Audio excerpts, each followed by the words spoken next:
In podelili so 3 jazone. Tistega za najboljšo kompozicijo in nagrado občinstva je prejel Žan Tetičkovič Sekstet.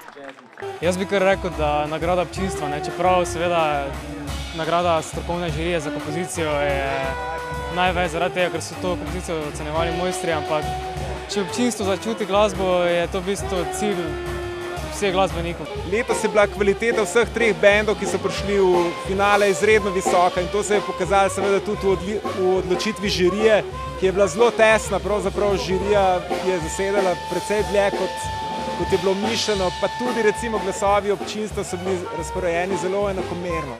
Medtem ko je jazon za najboljšo živo izvedbo prejel Črt Remix Trio.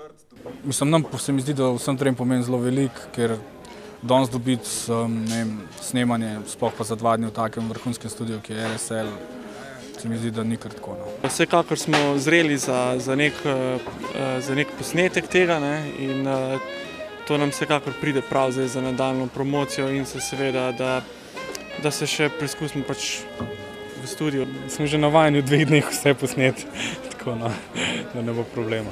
Sicer pa je bil letošnji jazon nekoliko drugačen od prejšnjih.